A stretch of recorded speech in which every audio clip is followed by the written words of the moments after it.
turn it over to Kellyanne Conway, former counselor to the president and Fox News contributor.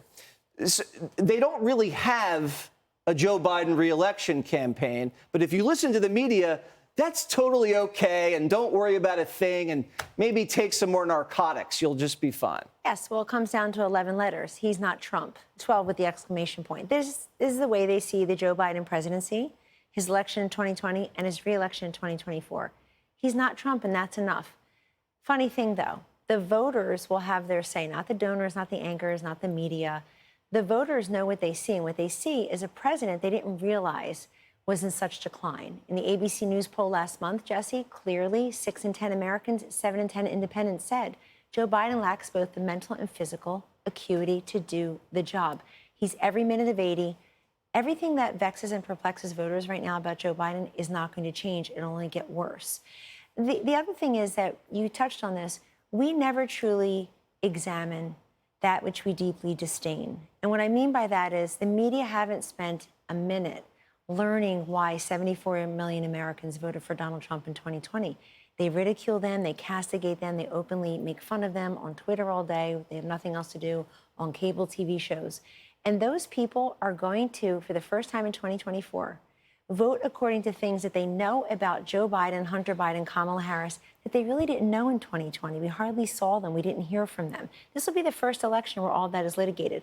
If you're bothered about certain things with Donald Trump, you already know them. It's baked in. It's in the price of admission already. And Donald Trump was just on Bret Baier. Yes. I want to play you a soundbite. He talked about some foreign policy. Listen.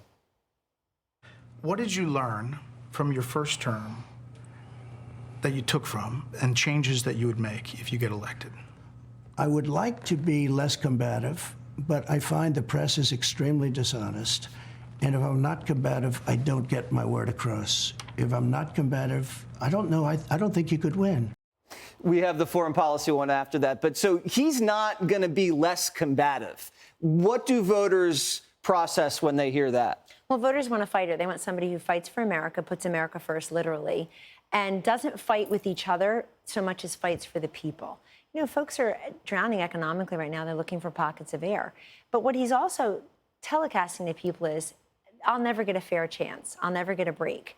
The bias comes, sometimes it's very overt and sometimes it's very subtle. It's what they don't cover. But Jesse, the art of politics is not to tell people what they can already see with their own two eyes. It's to tell them what they can't see. And when it comes to Biden, when people ask me, who's really in charge of the White House? My answer is simple. Joe Biden. That man needs to be made to eat and own all of his policy failings and flailings. Yes, we see him mumbling, bumbling, and stumbling. That's concerning to people. But they should be more concerned about how he's destroyed the economy, how inflation is not going away, how we have he has no energy, but we have no energy independence. That's more concerning to more Americans. What's happened with crime, what's happened at the border, Afghanistan. People need to see all of this and be reminded why they don't want to vote for him. Trump, I know him to be very conciliatory and very collaborative, but he needs to be combative because people feel like he's fighting for them. He feels that if you just take it laying down, they'll get their way with you. And look at the media. They're sitting back and they think it's going to be hard for Donald Trump, who's beating Joe Biden in other polls, to win. I don't think it's going to be hard at all. And I think if it's a cage match rematch, the one thing Trump needs to change, and I told him this, is in a debate with Joe Biden, let him speak.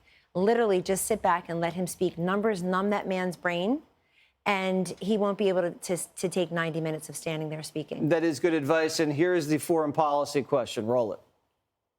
Saudi Arabia's really gone over to China. China's protecting them now. We have lost Saudi Arabia. Biden goes over and does a fist pump with the king. Now he's the king, the future king of Saudi Arabia. You know what a fist pump is? Don't touch my hands because they're dirty.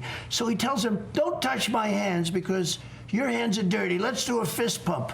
And he does a fist pump. Do you know how insulted they were by that? Look, we have people that are stupid running our country. I mean, that's classic Trump.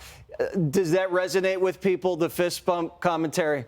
The entire foreign policy and national security rubric of Trump, which I think was part of the best part of the interview that I've seen so far, Jesse, resonates with people because you would think that Joe Biden, who was vice president in the Senate for 50 years, would have good relationships worldwide. We're being laughed at and ridiculed. I don't want Kamala Harris to ever get on Air Force Two and go abroad again. It's embarrassing. It took a businessman who's been making deals his whole life to bring people to account. Our NATO partners had to pay more to the common defense. He stood up to Putin and Xi Jinping and Kim Jong-un. He recalibrated trade deals with Japan, Korea, China, Mexico, and Canada. And people want that leadership back. They think we're being laughed at. Biden is not a strong leader. And when Trump does that, it shows he's paying attention to what Biden's doing. And he's calling him out on it and saying, this is embarrassing to have a commander-in-chief. It's also embarrassing to have a commander-in-chief who can't speak, who can't unify or electrify the country, who can't operate, who certainly can't inspire and speak. Yeah, they don't want President Trump to speak, and that's the problem. That's why they're trying to lock him up. Kellyanne, give it to me. Thank you. You got Up it. next. Hey, Sean Hannity here. Hey, click here to subscribe to Fox News YouTube page and catch our hottest interviews and most compelling analysis. You will not get it anywhere else.